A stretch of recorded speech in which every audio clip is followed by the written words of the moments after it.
నమస్తే. ఎన్నో కార్యక్రమాలు, వినూత్నమైన కార్యక్రమాలు మన ఛానల్‌లో ప్రసారం అవుతూ ఉంటాయి. అందులో ముఖ్యంగా అందరికీ నచ్చే కార్యక్రమం అనుకోవచ్చు. ఇంకా జనాల్లోకి ఇంకా విస్తృతంగా వెళ్ళాలి. ఎందుకంటే ఇది మన సంపద కాబట్టి. జానపదం, జ్ఞానపదం అనే కార్యక్రమం ద్వారా మీ అందరికీ ఎన్నో పాటల్ని, ఎన్నో విషయాల్ని, మనకి తెలియని ఎన్నో మన సంపదని, మన సంస్కృతిని తెలియజెప్పే ప్రయత్నం చేస్తూ ఉన్నాం. చాలా కార్యక్రమాలు గతంలో కూడా చేస్తున్నాం. ఛానల్‌లో ఉన్నాయి. తప్పకుండా చూడండి వాటిని. ఈరోజు మళ్ళీ నాతో పాటు ఉన్నారు కసిరెడ్డి వెంకటరెడ్డి గారు. ప్రముఖ జానపదానికి సంబంధించి ఒక విస్తృత పరిశోధన చేస్తూ ఉన్నారు. తెలుగుదనం మీద, జానపదం మీద, మన పల్లె పాటల మీద ఆయనకున్నటువంటి పట్టు, ఇష్టం, ప్రేమ మాటల్లో వర్ణించలేనిది. అదంతా కూడా మన కార్యక్రమంలో చూపిస్తూ ఉన్నారు. తప్పకుండా ఇలాంటి వీడియోస్ పిల్లలతో కూడా చూపించండి. ఎందుకంటే మన సంపద కాబట్టి ఈ నేటి తరం పిల్లలకి అస్సలు తెలియదు. జానపదం అంటే ఏమిటో కూడా అర్థం తెలియని జనరేషన్ ఉంది ఇప్పుడు. కాబట్టి మన సంపద, సంస్కృతికి సంబంధించిన పూర్తి సమాచారాన్ని ఈ కార్యక్రమం ద్వారా మేము తెలియజేస్తూ ఉన్నాం. నమస్కారం అండి. నమస్కారం. చాలా రోజులైంది. చాలా సంతోషంగా ఉంది మళ్ళీ మీరు కార్యక్రమానికి రావటం. ఇక ఈ రోజు దేని మీద మొదటి శీర్షిక నడుస్తోంది చెప్పండి. మొదట ఒక కథ విందామండి. కథ. ఓకే.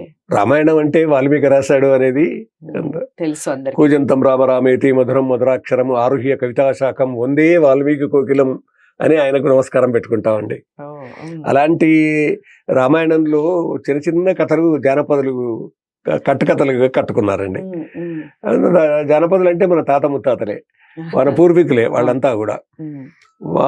వాళ్ళు ఆనాటి చదువులు ఏవి చదువుకున్నా వాళ్ళు ఏ పనులలో ఉంటారో ఆ పనులలో సరి అయినటువంటి జ్ఞానం ఉండేదండి. అంటే ఏ పని చేసినా కానీ సామర్థ్యంతో చేసేవాళ్ళు. కాబట్టి అప్పుడప్పుడు ఇలాగా ఈ రామాయణ గాథలు, భారత గాథలు విని వాళ్ళు దాంట్లో కొన్ని కల్పనా కథలు కట్టుకునేవారు. ఎవరు దేవుడు అనేటటువంటి ఒక ప్రశ్న వేసుకున్నారు. ఇంకొక ప్రశ్న ఏమిటి అంటే, భారతదేశంలో ఊరూరా ఈ ఆంజనేయ స్వామి విగ్రహాలు ఎందుకున్నాయి కదా? ప్రతి ఊరిలోనూ ఆంజనేయ స్వామి విగ్రహం ఉంటుంది. ప్రతి ఊర్లో రామాలయం ఉంటుంది. ఈ ముఖ్యంగా ఆంజనేయ స్వామి విగ్రహం ఉంటుంది. దానికి ఎంత మందిరం కట్టారు ఎట్లా అనేది అది వేరే విషయం. ఒట్టి విగ్రహం అయినా ఉంటుంది చివరికి, మీద మంటపం లాంటిది ఉంటుంది. దీనికి జానపదులు ఒక కథ కట్టుకున్నారు. ఎలాగా అని అంటే, రావణ వధ అనంతరం రామచంద్రుడు అయోధ్యకు బయలుదేరాలి. ఆ సమయంలో విభీషణుడు వాళ్ళందరూ ఉన్నారు. చాలా మంది వెంబడి వస్తారు, పుష్ప విమానంలోనే వచ్చేస్తారు. వచ్చి రామ పట్టాభిషేకం చూస్తారు. అయితే రాముడు అంటాడు విభీషణుడితో, నీకు లంకారాజ్యం ఇస్తానన్నాను, పట్టాభిషేకం చేస్తానన్నాను, చేశాను. నేను అన్నాను చేశాను, కానీ నీ మనసులో ఏముందో అడుగు, అది కూడా తీర్చిపోతాను అంటాడు.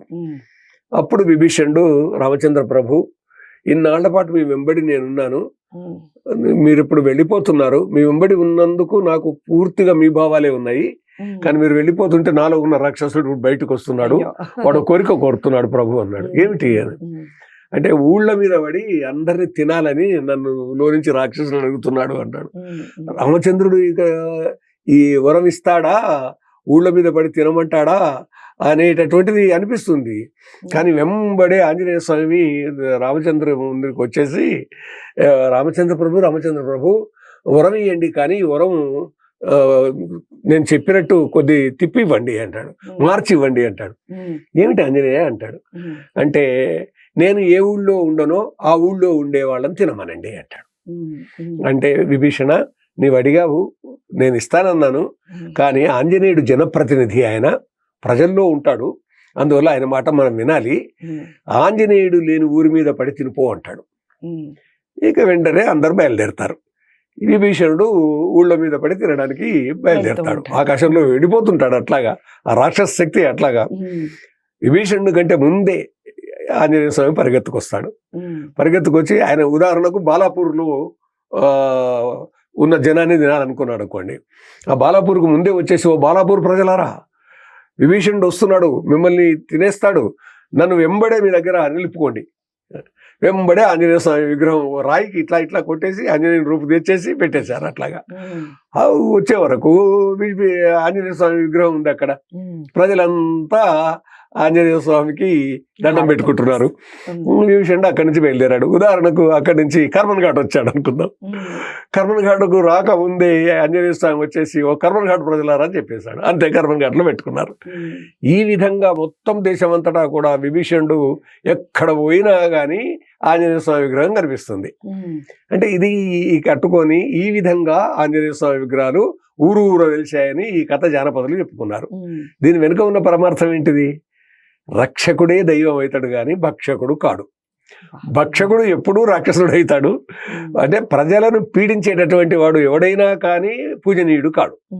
ప్రజల్ని రక్షించేవాడు, నిలబెట్టేవాడు, వాళ్ళ కోరికలను తీర్చేవాడు, వాళ్ళ మంచెడ్డలు చూసేవాడు, దయామయుడు ఎవరు అని అంటే దైవమే. కాబట్టి ఆంజనేయ స్వామి ఆ విధంగా దైవంగా భావించారు ఈ దేశంలో. అలాగా భావించి ఆంజనేయ స్వామి యొక్క విగ్రహాన్ని ఊరూరు నిలుపుకున్నారు. ఆ వేగంగా నిలుపుకున్నారు కాబట్టి అందం చందం అనేటటువంటిది కాదు, ఓ పెద్ద బండరాయికి చెక్కున్నారు అంతే. అట్లాగా ఆంజనేయ స్వామి విగ్రహం మనకు కనిపిస్తుందండి. ఈ విధంగా ప్రజలు కట్టుకున్నటువంటి కట్టుకథ రామాయణంలో లేదు. వాల్మీకి 24,000 శ్లోకాలు రాసి ఉన్నా కానీ ఆ 24,000 శ్లోకాలలో ఇది మనకు కనిపించదు. కానీ జానపదులు కట్టుకున్నటువంటి ఈ కథ బహుళ ప్రచారంలోనూ ఉంది. జానపదుల యొక్క రామాయణ కథలలో అక్కడ కొంతమంది దీన్ని ఉదాహరించారండి. అందువల్ల ఇలాగా జానపద జ్ఞానం అనేటటువంటిది ఎట్లాంటిది అని అంటే దీన్ని బట్టి మనకు తెలిసేది, మీరు రక్షించండి మీకు పేరు వస్తుంది. ఆకలి ఉన్న వారికి అన్నం పెట్టండి మీకు పేరు వస్తుంది, మిమ్మల్ని దేవుడు అనుకుంటారు అని. కాబట్టి ఎవరిని కూడా అణచివేయరాదు, తృణీకరించరాదు అనేటటువంటి దీని వెనుక మనకు అర్థం ఉంటుంది. రక్షణ అన్నింటికంటే గొప్పది.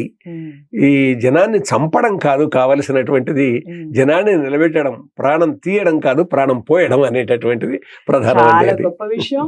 ఫస్ట్ ఈ ఎపిసోడ్ కి సంబంధించి మొదటి కథ చాలా అంటే చాలా ఇంట్రెస్టింగ్ గా ఉంది. చిన్న లైన్ అయినా కానీ ఎంత అర్థం ఉంది అందులో. చిన్నపిల్లలకి ఇలాంటి కథలు చెప్పడం వల్ల నిజంగా మామూలు విషయం కాదు. రక్షించడం అనేది చాలా గొప్ప విషయం. ఇప్పుడు కసిరెడ్డి వెంకటరెడ్డి గారు ఏదైతే చెప్పారో, ఆపదలో ఉన్న వారికి సహాయం చేయటం, అన్నం పెట్టడం, వాళ్ళని ఆదరించడం ఎంత గొప్ప విషయం. వాళ్ళ దగ్గర ఉన్నది దోచుకోవడం అనేది ఎంత దుర్మార్గం. ఈ విషయాలన్నీ పిల్లలకి ఇలాంటి కథలు చెప్పడం వలన వాళ్ళ మనసులో అలా నిలిచిపోతూ ఉంటాయి. మరి ఇలాంటి వీడియోస్ని అందరికీ షేర్ చేయండి, లైక్ చేసి ఛానల్ని సబ్స్క్రైబ్ చేసుకోండి. ఇలాంటి జానపద సంపదని ప్రతి ఇంట మారుమోగేలా మీరు ప్రయత్నించాలని నేను కోరుకుంటున్నాను. మరో మంచి కథతో మళ్ళీ కలుద్దాం. నమస్తే.